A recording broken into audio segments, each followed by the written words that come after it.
ഇതാണ് ഞങ്ങളുടെ ഹരിതസുന്ദരമായ holy cost വിദ്യാലയം. ഈ വിദ്യാലയം സ്ഥിതി ചെയ്യുന്നത് ആലുവയിലെ തോട്ടക്കാട്ടുകരയിലാണ്.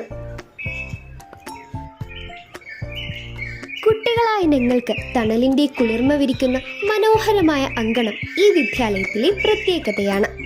മീനമാസം ആകുമ്പോഴേക്കും മാവ് പൂക്കുകയും അതിൽ ഒത്തിരി പക്ഷികളും അണ്ണാനുമൊക്കെ ചാടിക്കളിക്കുന്നത് ഞങ്ങൾ വളരെയധികം ആസ്വദിക്കാറുണ്ട്. മാത്രമല്ല, താഴെ വീഴുന്ന കണ്ണിമാങ്ങയെല്ലാം ഞങ്ങളുടെ സ്വന്തമാണ്. നോക്കൂ, ഈ കിളികളുടെ കളകള ശബ്ദം. ഇതുപോലെ എത്ര കിളികളാണ് ഈ വിദ്യാലയത്തിലെ വൃക്ഷങ്ങളിൽ ചേക്കേറുന്നത്. അവയെല്ലാം ഞങ്ങളുടെ കൂട്ടുകാരാണ്. ഞങ്ങളുടെ ഈ സ്വർഗത്തിലെ വേറിട്ട് നിൽക്കുന്ന ഒരു കൊച്ചു സ്ഥലം കൂടി നിങ്ങളെ പരിചയപ്പെടുത്താം.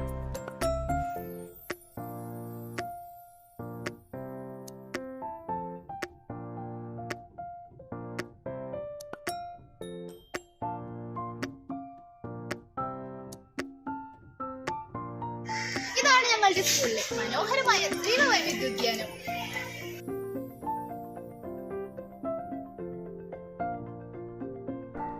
ഈ ഉദ്യാനം ധാരാളം ഔഷധ ചെടികളും ഫലവൃക്ഷങ്ങളും പച്ചക്കറികളും നിറഞ്ഞതാണ്. ജൂൺ മാസത്തിലാണ് ഞങ്ങൾ പച്ചക്കറിത്തോട്ടം ആരംഭിച്ചത്. ഇപ്പോൾ ഈ തോട്ടത്തിൽ 3 തവണ വിളവെടുപ്പ് കഴിഞ്ഞു. കൃഷി ചെയ്യുമ്പോൾ മണ്ണ് എങ്ങനെയൊക്കെ ഒരുക്കണമെന്ന് അധ്യാപകർ ഞങ്ങൾക്ക് പറഞ്ഞു തരും. പിന്നെ മണ്ണിന്റെ അമ്ലത്വം കുറയ്ക്കാൻ കക്കപ്പൊടിയൊക്കെ ഇട്ട് മണ്ണിനോടൊപ്പം അടിവളമായി ചാണകപ്പൊടിയും കമ്പോസ്റ്റും ഇട്ട് ഗ്രോ ബാഗ് നിറയ്ക്കും. ആ ഗ്രോ ബാഗിലാണ് ഞങ്ങൾ പച്ചക്കറി തൈകൾ നട്ടിരിക്കുന്നത്. അങ്ങനെ പയറും മുളകും വഴുതനങ്ങയും വെണ്ടയ്ക്കയും ഒക്കെ വിളവെടുത്തിരുന്നു.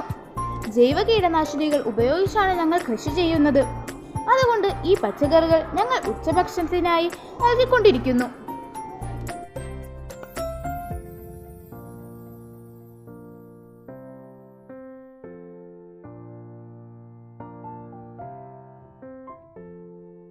ഇതാണ് ഞങ്ങളുടെ ചീരത്തോട്ടം. ഈ ചീര 2ാമത്തെ വിളവാണ്. പൂർണ്ണമായും ജൈവവളം ഉപയോഗിച്ചാണ് ഞങ്ങൾ കൃഷി ചെയ്യുന്നത്. ഇതാണ് ഞങ്ങളുടെ കപ്പത്തോട്ടം. പയറും വെണ്ടയും വഴുതനങ്ങയുമെല്ലാം വിളവെടുത്തതിന് ശേഷമാണ് ഞങ്ങൾ കപ്പ നട്ടത്.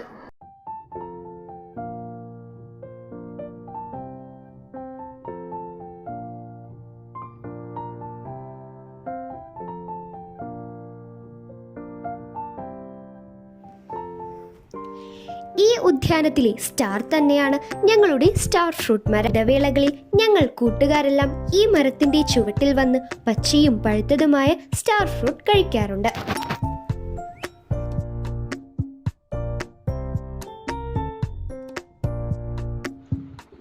ഇതാണ് ഞങ്ങളുടെ തോട്ടത്തിലെ ലോലിപ്പഴം. ഇത് സർവ്വരോഗ സംഹാരി എന്നാണ് അറിയപ്പെടുന്നത്.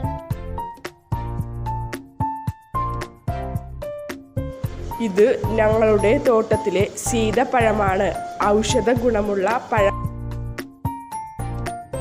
ഇത് ഞങ്ങളുടെ തോട്ടത്തിലെ എരിക്കുമരമാണ്. അപ്പോസൈനേസി എന്ന ശാസ്ത്രീയ നാമമുള്ള ഈ മരം വളരെയേറെ ഔഷധ ഗുണമുള്ളതാണ്. ഇതിൻ്റെ ഇലയിലും വേരിലും തൊലിയിലുമൊക്കെ ഔഷധമുണ്ട്. വാതരോഗത്തിനും കഫരോഗത്തിനുമൊക്കെ ഇത് ഔഷധമായി ഉപയോഗിക്കുന്നു. അതുപോലെ തന്നെ കാലിലെ ആണിക്കും ശരീരത്തിലുണ്ടാകുന്ന അരുമ്പാറയ്ക്കും ഇത് ഉത്തമമാണ്. ഇത് പേരമരമാണ്. ഇതുപോലെ 2 പേരമരം ഞങ്ങളുടെ തോട്ടത്തിലുണ്ട്. ഇത് പഴുത്ത ഭാഗമാകുമ്പോഴേക്കും ഞങ്ങളെല്ലാം ഈ മരത്തിനടിയിലായി. ഇതാണ് ബാലിച്ചാമ്പ. ഇത് പഴുത്താൽ ആപ്പിളിന്റെ രുചിയാണ്.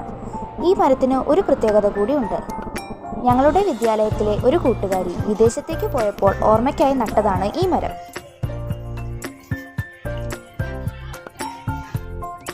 ഇതാണ് ഞങ്ങളുടെ റംബൂട്ടാൻ.